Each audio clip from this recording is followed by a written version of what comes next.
नमस्कार विद्यार्थी मित्रांनो, मी प्राध्यापक पी व्ही जाधव,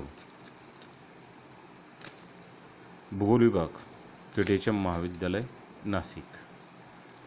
तर आपण प्रकरण 2मध्ये एन्व्हायरमेंटल प्रॉब्लेम्स किंवा पर्यावरणीय आपत्ती यामध्ये आपण पहिला पार्ट आपण मागच्या लेक्चरला आपण बघितला होता. त्यामध्ये आपण हरितगृह त्याचे सोर्सेस वगैरे आपण मागच्या तासाला बघितलेले आहे. तर आज आपण या पार्ट 2मध्ये global warming and climate change म्हणजेच वैश्विक तापमानवाढ आणि हवामान बदल या मुद्द्यांचा अभ्यास या पार्ट 2मध्ये आपण करणार आहोत. तर यामध्ये आपण या प्रकरणात आपण ग्लोबल वॉर्मिंग आणि हवामानातील बदल हा मुद्दा आपण अभ्यासणार आहोत. तर आज या ठिकाणी आपण वैश्विक तापमानवाढीचे परिणाम किंवा ग्लोबल वॉर्मिंगचे परिणाम, इफेक्ट्स ऑफ ग्लोबल वॉर्मिंग हा आपण अभ्यासणार आहोत. तर पहिला परिणाम जर आपण बघितला, पृथ्वीवर चक्रीवादळांची निर्मिती. म्हणजेच पृथ्वीवर चक्रीवादळे निर्माण होतात. कारण आपण जर बघितलं तर तापमान वाढ आणि त्यामुळे ज्या वायुराशी आहेत त्या वायुराशींमध्ये मोठ्या प्रमाणावर तफावत ही या ठिकाणी निर्माण होते आणि त्यामुळे पृथ्वीवर या चक्रीवादळांची निर्मिती ही प्रामुख्याने होत असते. दुसरा परिणाम म्हणजे आवर्षणग्रस्त प्रदेशाची निर्मिती होईल. म्हणजेच मोठ्या प्रमाणावर काही भागामध्ये दुष्काळ हा त्या ठिकाणी या तापमानवाढीमुळे होऊ शकतो. त्यानंतर दुर्मिळ वनस्पती नामशेष होतील. म्हणजेच या तापमानवाढीमुळे म्हणजेच त्या ठिकाणी हवामानामध्ये बदल होईल, तापमान वाढेल, त्या वनस्पतींना हे तापमान त्यांच्या शरीरासाठी किंवा त्यांच्यासाठी पोषक नसल्यामुळे त्या या पृथ्वीवरून आपोआप नामशेष होतील. त्याचबरोबर नवीन किंवा नवनवीन विषाणूंची वाढ होईल. तर आपल्याला माहिती आहे काही ठराविक काळामध्ये किंवा तापमानातील बदलांमुळे वेगवेगळ्या प्रकारचे विषाणू या पृथ्वीवर निर्माण होत असतात. म्हणजेच वेगवेगळ्या विषाणूंची वाढ होईल. म्हणजेच काय, आज जर आपण बघितलं तर या ठिकाणी कोविड-19 म्हणजेच करोना पृथ्वीवर आज थैमान घातलेला आहे. ही महामारी आलेली आहे. म्हणजे हा एक विषाणू या पृथ्वीवर आज निर्माण झालेला आहे आणि त्यामुळे असंख्य मनुष्य प्राणी या ठिकाणी मृत्युमुखी पडत आहेत. त्याचे दुष्परिणाम आज भोगावे लागत आहेत. त्यानंतर अनेक प्रकारच्या टोळधाड यांना सामोरे जावे लागेल. आता टोळधाड म्हणजेच आपल्याला माहिती आहे जे कीटक आहेत, लाखोंच्या करोडोच्या संख्येने एकाच ठिकाणी एकाच वेळेस ते हल्ला करतात.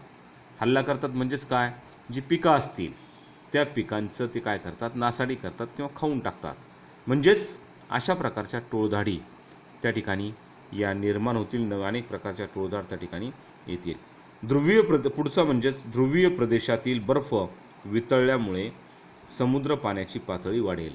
आता ध्रुवीय प्रदेश आपल्याला माहिती आहेत, म्हणजे अंटार्क्टिकासारखा असेल किंवा टुंड्रासारखा असेल किंवा जे हिमाच्छादित भाग आहेत ते या तापमानवाढीमुळे त्या ठिकाणी ते वितळतील आणि त्यामुळे समुद्र पातळी वाढली जाईल आणि किनारपट्टीचा बराचसा भाग हा पाण्याखाली जाईल. त्यामुळे मोठ्या प्रमाणावर समस्या या निर्माण होतील. त्यानंतर अतिरिक्त कार्बन डायऑक्साईडमुळे पाणी आम्लधर्मी होईल. आता हवेमध्ये आज दिवसेंदिवस या जैविक इंधनाच्या ज्वलनातून मोठ्या प्रमाणावर कार्बन डायऑक्साईड हा वातावरणामध्ये वाढत आहे आणि त्यामुळे आम्लधर्मी असा पाऊस किंवा आम्लधर्मी पाणी हे निर्माण होईल आणि त्यामुळे काय होईल, या ठिकाणच्या ज्या सजीव आहेत म्हणजे वनस्पती असतील किंवा प्राणी असतील किंवा मनुष्य प्राणी असतील यावरती त्याचे परिणाम हे प्रामुख्याने आपल्याला दिसून येतील. त्यानंतर पुढचा परिणाम म्हणजे अन्नधान्य उत्पादनावर परिणाम होईल. आता अन्नधान्य उत्पादन त्यावर परिणाम होईल म्हणजेच काय, तर वेगवेगळ्या प्रदेशामध्ये वेगवेगळ्या प्रकारचं अन्नधान्य हे पिकवलं जातं तेथील हवामानानुसार. परंतु पृथ्वीचं तापमान जर असंच वाढत राहिलं तर त्यांच्या वाढीवर त्याचा परिणाम होईल, त्याच्या उत्पादन क्षमतेवर त्याचा परिणाम होईल. म्हणजेच त्यांना पोषक असणारं वातावरण त्या ठिकाणी राहणार नाही आणि त्यांची उत्पादन क्षमता कमी होईल किंवा त्या ठराविक प्रदेशामध्ये त्या प्रकारचं अन्न किंवा फळं असतील किंवा भाजीपाला असतील किंवा अन्नधान्य असेल त्या ठिकाणी पिकवलं जाणार नाही. त्यानंतर पुढचा परिणाम तापमान वाढीचा, तर नवनवीन रोगांचा प्रादुर्भाव वाढेल. आता आपण जर बघितलं तर वनस्पती प्राणी किंवा मनुष्य प्राणी यांच्यावरती जे काही रोग आहेत किंवा त्यांना सतावणारे किंवा त्यांना आयुष्यामध्ये त्यांना सामोरं जावं लागणारे जे वेगवेगळ्या प्रकारचे आजार आहेत त्या ठिकाणी त्यामध्ये वाढ होईल आणि त्यामुळे त्या ठिकाणी अनेक समस्या या निर्माण होतील. पुढचा परिणाम म्हणजे हवामान बदलामुळे अशुद्ध पाणी, सकस आहाराचा अभाव, कुपोषण, मलेरिया, अतिसार, श्वसन संस्थेचे विकार अशा अनेक आजारांना बहुतांश लोक बळी पडतील. आणि असं बळी पडल्यामुळे त्या ठिकाणी अनेक समस्या निर्माण होतील. म्हणजेच हे सर्वेक्षण करून त्या ठिकाणी हे समजलेलं आहे. म्हणजेच अनेक समस्या त्या ठिकाणी निर्माण या होऊ शकतात. त्याचबरोबर पुढचा परिणाम म्हणजे जागतिक तापमानवाढीमुळे ध्रुवीय प्रदेशातील बर्फ वितळल्याने समुद्रातील पाण्याची पातळी वाढून किनारपट्टीस धोका निर्माण होईल. आपण अगोदरच बघितलं की या बर्फ वितळल्यामुळे ध्रुवीय प्रदेशातील की समुद्राची पातळी वाढली जाईल आणि त्यामुळे त्या ठिकाणी किनारपट्टीचं जो भाग आहे त्या ठिकाणी अनेक शहरं असतील किंवा महानगरं असतील ही पाण्याखाली जातील आणि अनेक समस्या त्या ठिकाणी निर्माण होऊ शकतात. त्यानंतर पुढचा आणि शेवटचा परिणाम म्हणजेच प्रदूषणावर एक उपाय म्हणून दरवर्षी संपूर्ण जगामध्ये 15 दिवस लॉकडाऊन घेतल्यास पर्यावरणात संतुलन राखण्यास निश्चितच मदत होईल असं अलीकडच्या सर्वेक्षणातून दिसून आलेलं आहे. आता आपण बघतो कोविड-19 ही महामारी आज संपूर्ण जगामध्ये सुरू आहे आणि जगाच्या अनेक भागामध्ये आज लॉकडाऊन हे केलेलं आहे, अनेक निर्बंध लादलेले आहेत. त्यामुळे जर आपण बघितलं तर हे इंधनाचं ज्वलन जे आहे किंवा मानवी क्रिया ज्या आहेत, उद्योगधंदे जे आहेत हे मोठ्या प्रमाणावर थांबले गेलेले आहेत त्या काळापुरते. आणि त्यामुळे जर आपण बघितलं तर पर्यावरणीय प्रदूषण हे मोठ्या प्रमाणावर त्या ठिकाणी कमी झालेलं आहे. म्हणजेच अशाच प्रकारे त्या ठिकाणी महामारीच असेल तरच लॉकडाऊन करायचं असं नाही, तर प्रदूषणाची पातळी ही रोखण्यासाठी त्या ठिकाणी दरवर्षी कमीत कमी 15 दिवस जगामध्ये लॉकडाऊन करणं हे सजीवांसाठी किंवा मनुष्य प्राण्यांसाठी हे फायद्याचं ठरेल, हे त्या ठिकाणी आपल्याला सर्वेक्षणातून त्या ठिकाणी दिसून आलेलं आहे.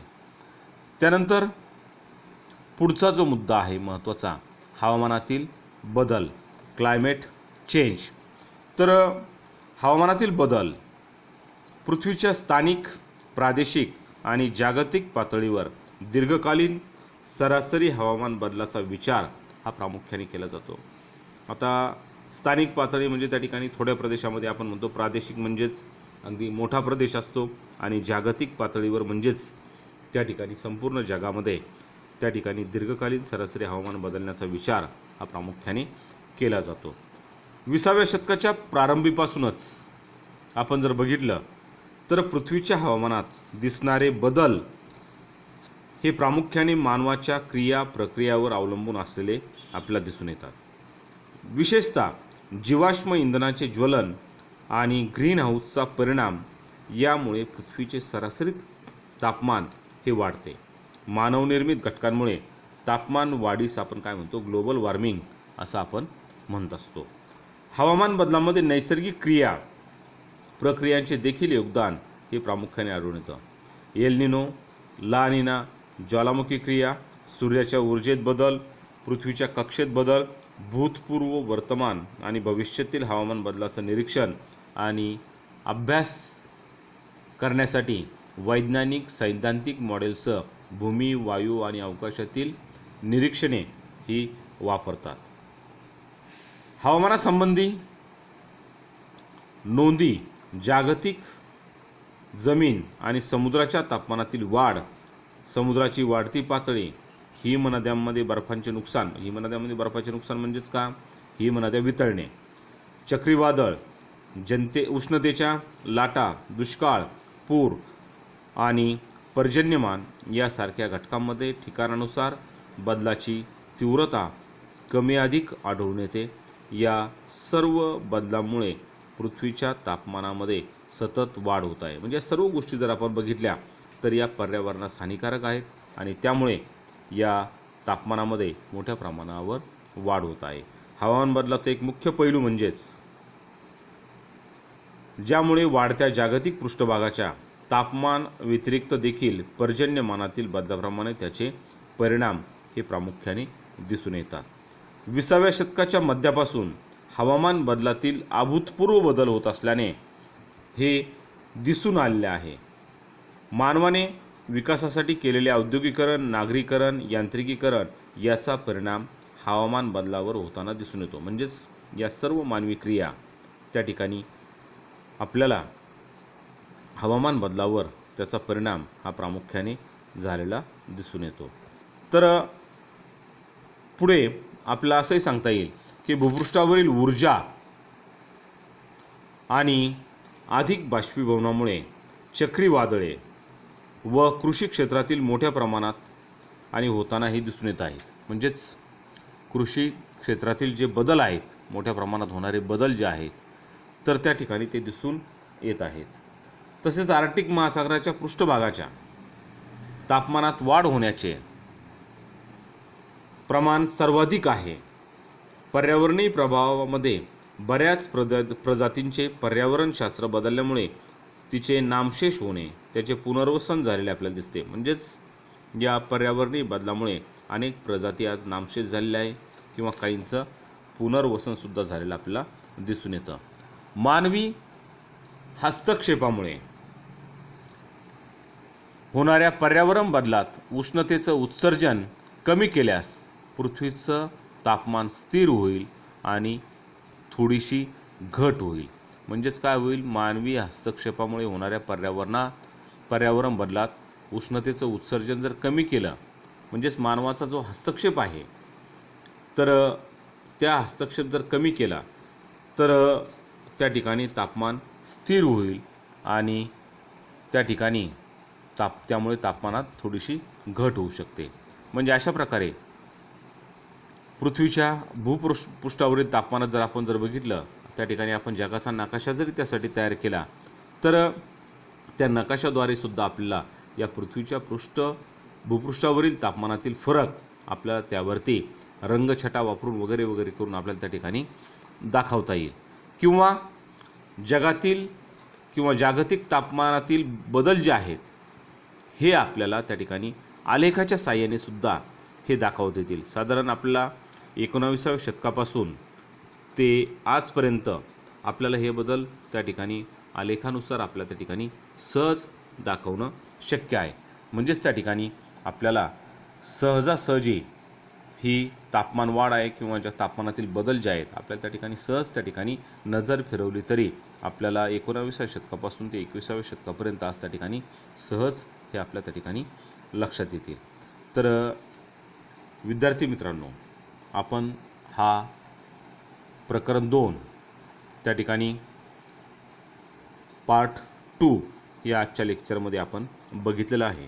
तर आपल्या काही शंका, काही अडचणी असतील तर तुम्ही मला या ठिकाणी मी मेल दिलेला आहे, या मेलवरती किंवा मला प्रत्यक्ष फोन करून तुम्ही या ठिकाणी मला विचारू शकता.